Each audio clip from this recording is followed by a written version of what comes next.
Ako po'y nagpapasalamat sa lahat ng nakaalala at bumati sa aking kaarawan ng isang linggo. Marami pa akong hindi na-replyan ng mga greetings pero nababasa ko po lahat yan. Mula sa inyong mga birthday card, mga sulat, pati na rin sa mga comment section, maraming salamat sa inyo. Gaya ng nakagawian, kapag birthday week, ay lalong mas malawak ang inaabot ng aming mga programang pagserbisyo. Siyempre, nandyan ang ating mga paayuda sa mga magsasaka at mangingisda, mga pagbibigay ng titulo at pagpapalaya sa utang ng mga magsasaka, pamimigay ng mga patient transport vehicles sa iba't ibang probinsya at higit sa lahat, ang pagsasagawa ng zero billing days sa ating mga piling ospital. Ito yung mga natanggap natin mga birthday greets mula sa ilang ospital at gusto ko lang ibahagi sa inyo at sagutin ng ilan sa mga ito. Dear Mr. President Bongbong, Happy birthday! Your serbisyong medikal para sa aming mahihirap ay napakalaking tulong para sa aming pamilya. Nais lang pong ibigay ng aming pamilya ang aming taus-pusong pasasalamat. Naway gabayan pa kayo ng mahabang buhay upang inyong maipagpatuloy ang inyong adhikain para sa inyong mamamayang Pilipino. Mahal po namin kayo. Kaming mga kamag-anak ng pasyente ng PGH. Ang pangalan si Cathy Santos. Naku, maraming salamat. Cathy, at ako'y natutuwa na nakatulong naman tayo ng kahit papaano. Ito naman ang susunod. Mahal na President BBM, happy birthday po. Maraming salamat po sa lugaw, taho at Jollibee lunch para sa mga kawani ng PGH at mga pasyente po. Malaking tulong po sa mga pasyente namin sa Payward ang pagbabayad po niyo ng kanilang hospital bill. Pagpalain po kayo at ang inyong pamilya ng ating Panginoon Diyos. Caroline Cabal, PGH employee. Oo, kasama ko kayo. Kung hindi sa inyo, hindi natin nagawa ito. Kaya salamat sa lating mga health workers. Dear PBBM, salamat po sa pataho at patugaw sa aming PGH staff and patients. Maligayang kaarawan po. Sa totoo po, hindi po kayo ang binoto ko nung nakaraang eleksyon. Pero sa ngayon po, natutuwa po ako sa inyong pamumuno sa ating bansa. Salamat po at nakikita namin ang inyong pagtrabaho at pamumuno. Salamat din at mabuti kayong halimbawa ng isang leader, hindi lamang sa Pilipinas, pero mabuting leader sa inyong pamilya. Pinagdarasal ko po kayo ang inyong kabutihan at ang kalusugan para sa ating bayan. Mabuhay po kayo. Melanie De La Peña, PGH Accounting Staff. Thank you, Melanie. Kasama ko kayo pagka lahat ng mga healthcare na ginagawa natin, kaya magpapasalamat din ako sa inyo. Dear Mr. President, happy birthday po. Sana po ay lagi kayong malusog at pogi. Sana nga. Oh.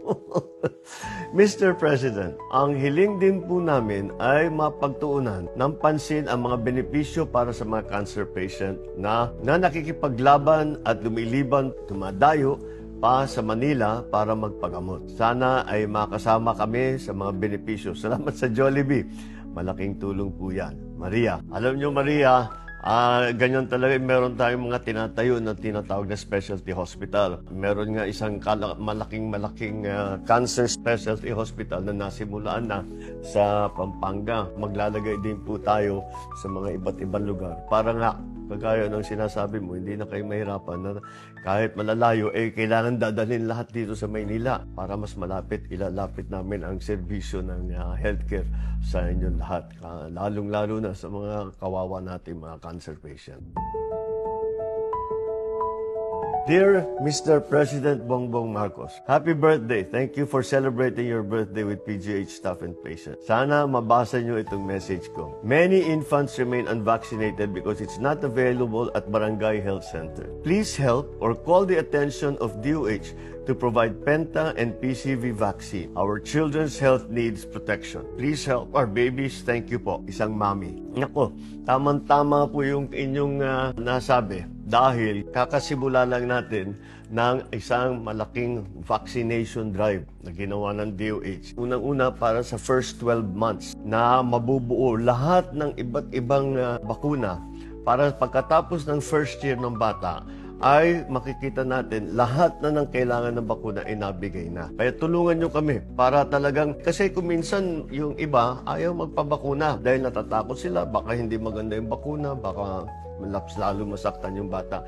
Hindi po, lahat itong mga binibigay namin bakuna, tested po ito. Ilang taon na pong ginagamit yan. Kaya puntahan ninyo, kung meron kayong mga sanggol, kung meron kayong maliliit na bata, dalhin nyo po, meron na tayong vaccination program. At ang pinakauna talaga na tinutulungan natin ay yung first 12 months ng bata. Tamang-tama po yung inyong sinabi at nakita rin namin ng pangangailangan na yan, kaya't naglagay po kami ng programang ganito.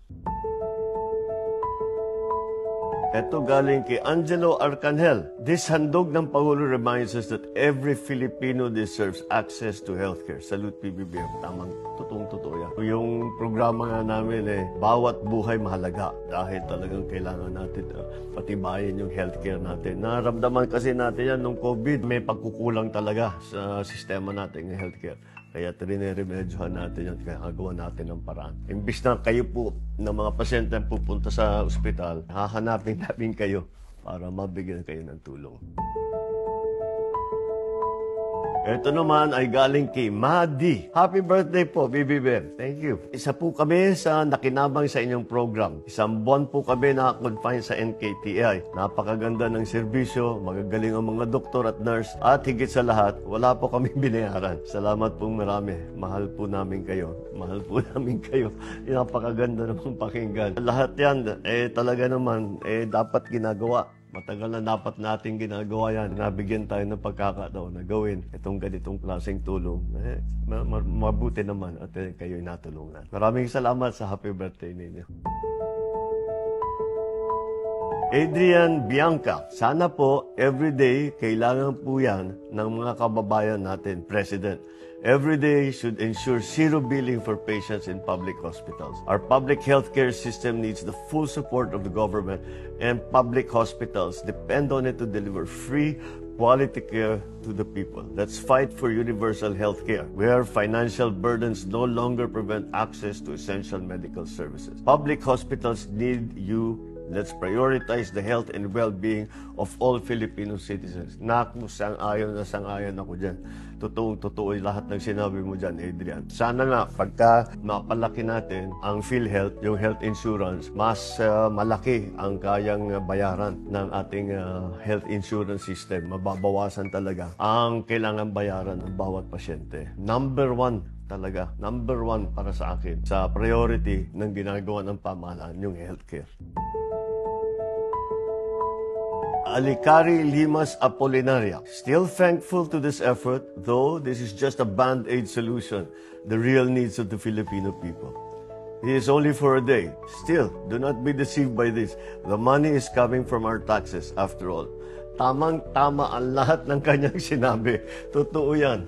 Ay, nako, nakakapanghinaya na nagagawa lang natin ito once in a while, pag birthday, pag kami malaking okasyon, sana nga talaga araw-araw. Ako, kung minsan, pag nagpapasalamat ang tao sa akin, naiilang ako, sabi ko, ba't ako magpasalamatan? Hindi ko pera na binigay ko sa inyo, kaya hindi nyo kailangan magpasalamat, pera nyo ito. Kaya I agree with everything that she has said. Talagang yan ang laging guiding principle namin. Kung ano man ang ibinibigay sa amin na ating mga kababayan, talagang dapat gawin natin lahat ng paraan para magamit ng tama itong pondong ito para maibalik natin sa taong bayan. Maraming pangangailangan ng bawat isang Pilipino at ginagawa namin lahat na kahit papano. Hindi natin mabubuo lahat yan, ngunit gagawin namin lahat para talagang malaking bawas sa bigat na dala, lalong-lalo na sa healthcare, ang mga pamilyang Pilipino.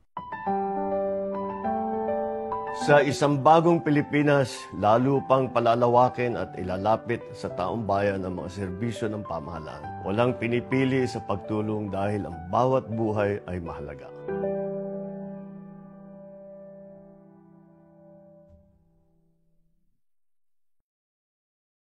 Hi guys, once again, thanks for watching our dad's vlogs. If you want to see more, remember to share, Like, and subscribe.